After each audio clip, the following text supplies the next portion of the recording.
This song's called When September Ends.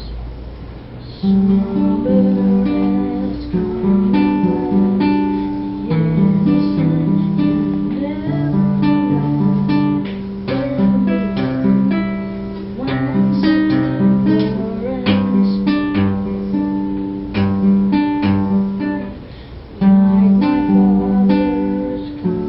my father's come to pass, 7 years has gone so fast. Wake me up when September ends.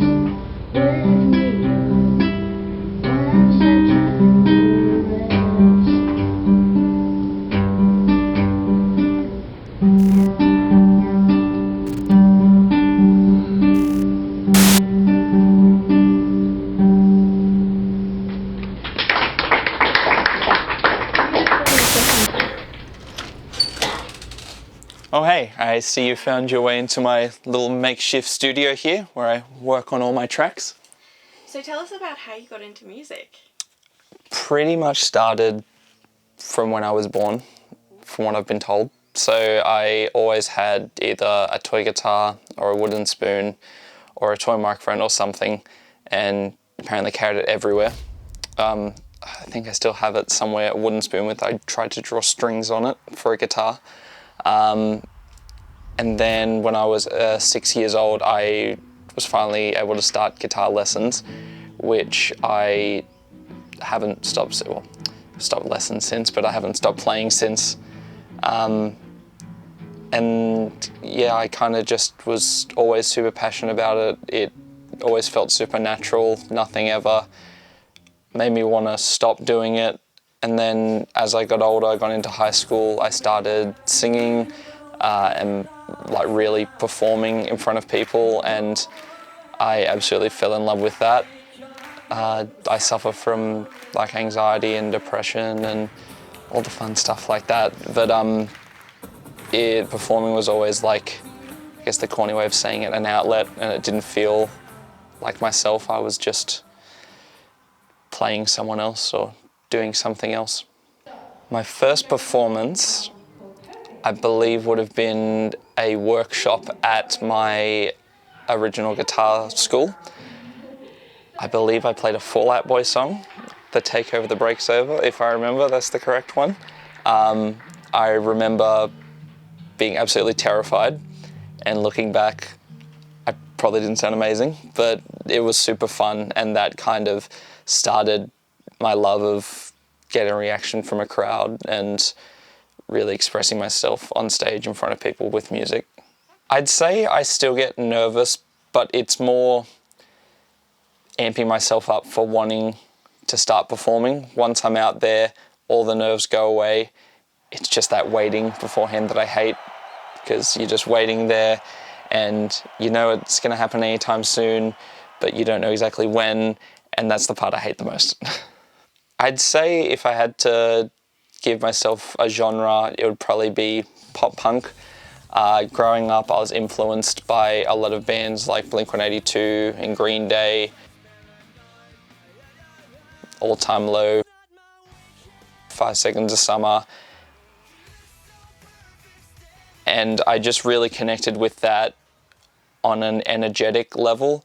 Seeing those bands perform live, hearing that music, it really makes you want to jump up and down in a crowd. It makes you want to dance around, and being the person performing that music, you feel like you're in charge of all that, and it's just an amazing feeling when you actually play it live.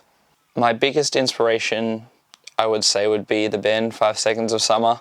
I'm from Western Sydney, and they're a Western Sydney band that have made it internationally. As soon as they started out, before they even blew up, I knew there was something special about them, and I kind of saw myself in that, almost like a few years older than what I am. And everything they do, I've tried to model myself of that in the way they presented themselves, in the way they've written songs, the way they've recorded their songs. That's been my biggest inspiration, to see someone that's come from where I've come from doing what I want to do. That's made me think, okay, someone's done that, I know I can do that someday as well. It's really hard to put into words what music means to me. It means absolutely everything. It can take me back to a certain place or a certain time in my life. Some of my favorite records, like California by Blink-182, Vessel by 21 Pilots, the reason they're my favorite albums is they have a special place in time for me, something special that I was doing, whether it was starting high school, finishing high school, playing in bands for the first time, playing shows for the first time. It just all sonically has that connection with me. It's almost intertwined with those memories. I love writing my lyrics and I connect to my lyrics, but listening to other people's songs, it's really the music and the instrumentation, the melodies that really resonate with me.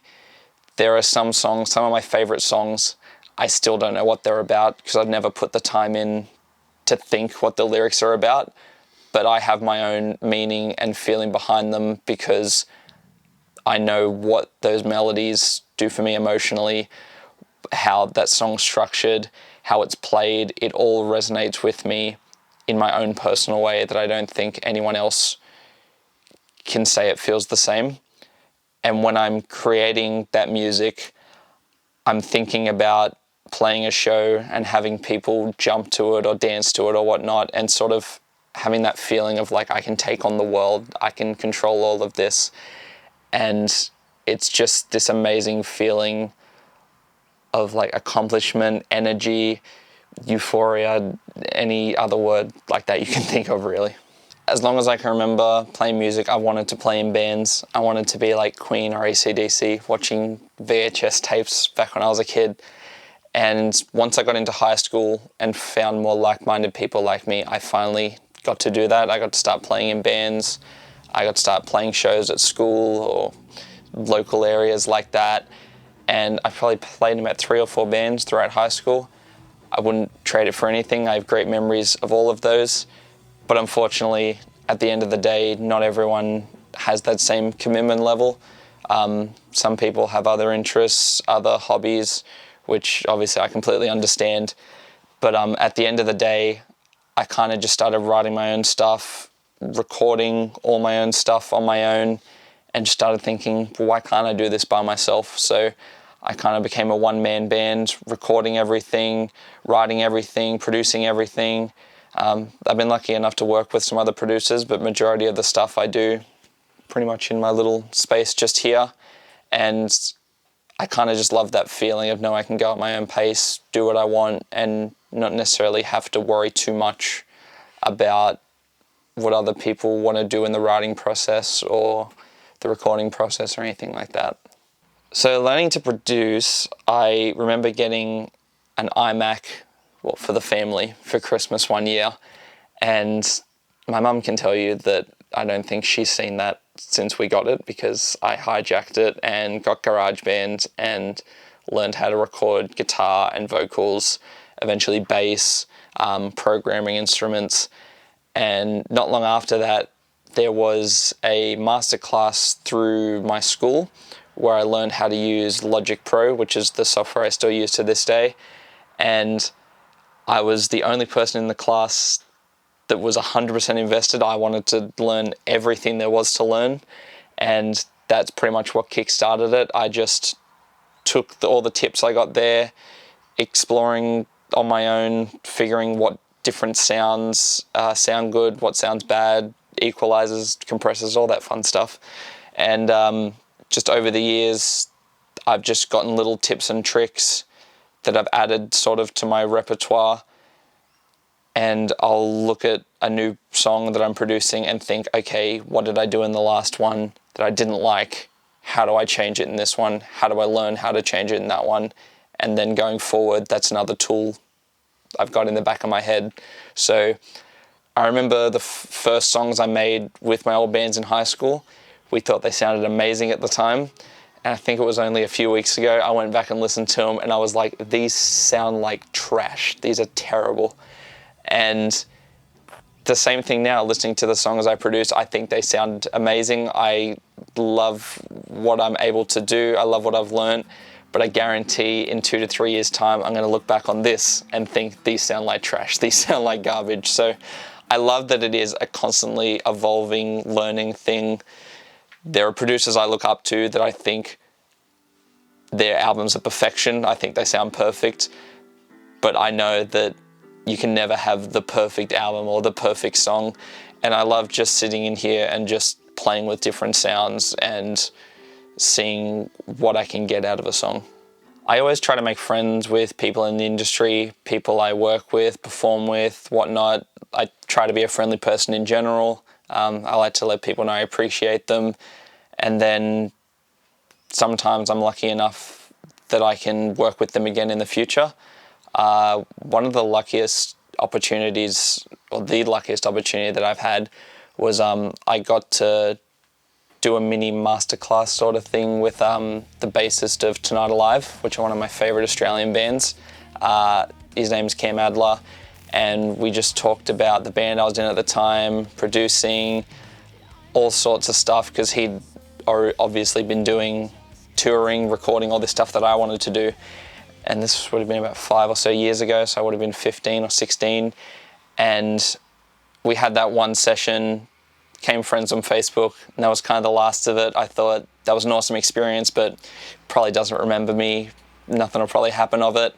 Fast forward 2019, I released my single Remember Me, and he saw it online and messaged me and said, "Hey man, just saw your new song, it sounds really cool. I'm taking over Electric Sun Studio for a couple of weeks. Do you want to come in and work on some tracks?" And I'm like, it's one of my favorite bands, my favorite studio, some of my favorite Australian albums, With Confidence, Stand Atlantic, have all recorded there. I tried to play cool, it's just like, yeah, sure man, it'd be awesome. Meanwhile, I'm screaming inside. And that was absolutely insane. That was my first time being in a real studio besides playing at school or uni. It was just amazing. We were just hanging out, playing Switch, working on music, eating food. Some of my mates and bandmates came in to record, and it was the most intense recording I've ever done, but it was so relaxed and so easy that it was just absolutely incredible. And then from that, I managed to get one of my songs, Before I Fall, played on the radio for the first time, which was absolutely insane. Fun story, I missed that when it premiered live on the radio, so I had to tune in the next day for the follow-up. But no, that was absolutely insane. And yeah, just thinking back on it now, being in that room, working with those people, where like all my favorite albums have been made, it was just like a dream come true, to put it bluntly. Probably something maybe just as cool recently. I'm a massive fan of the Tony Hawk Pro Skater games growing up, and when I heard there was a remake, I was obviously super excited, and it got me inspired to sort of write my own skate punk song influenced by those early soundtracks, and ended up writing a song called Parade, which came out. I used some footage from the new game, and I thought I'd try my luck. I hit up Tony Hawk, just like, here's this song, man. It was influenced by the soundtracks you've picked, the Pro Skater games. Like, it'd be awesome to get a shout out from you. Didn't really expect to get anything. Fast forward about a week later. Hey Blake, what's up? It's Tony Hawk. I just want to congratulate you on your new song, Parade. I'm so honored that you were inspired by THPS soundtracks, and what perfect timing, because THPS Remaster is coming out on Friday. Here we go, Blake Williams, Parade. Enjoy. You think you're too good for me now, but your time is up and my time is now. I'm gonna rain on your parade. I'm speechless about it. It was absolutely awesome. And from that, that's probably the most successful song I've had on social media, Spotify, and the response was absolutely insane. It was such a cool childhood dream come true sort of moment. Looking ahead, my top goals would be to be able to record, produce my own music, tour with my own music when we can again, due to COVID, obviously. At the moment, I've really been focused on having my own space, this little makeshift studio here, and just making music that I find fun. I don't want to stop writing, making my originals, but I also love playing other people's songs. It's fun for me, so I try to record some covers, film some videos for that. I love doing rock remixes of songs, just any sort of like creative outlet musically, any way I can make content. I just love doing that, and I want to keep doing that so it can become almost like second nature to me. So as for my original music, I just put out a single not too long ago called Wait For It. It's the first song I've recorded in this little makeshift studio here. This is a song about accepting that stuff isn't going to happen overnight. Growing up, I always wanted to just be like, get there, be a signed artist, be touring, be recording. Ideally, I'd still love that, but growing up, I've come to terms more with, okay, it's not something like that. It's something that I have to work towards, and I always want to work towards. All my years of music growing up has led me to this moment, which leads me to a moment a year down the line, which eventually, hopefully, leads me to my goal. And this song was sort of about being comfortable with that and thinking, I'm happy with where I am now. I know where I want to be, but I'm not worried about that. I'm happy with where I am. I'm proud of what I've accomplished, and no matter what anyone else says, they can't take that away from me. So I'll wrap it up there for now, but my new single, Wait For It, is available on Spotify, Apple Music, YouTube, pretty much anywhere you stream your music, so go check it out now.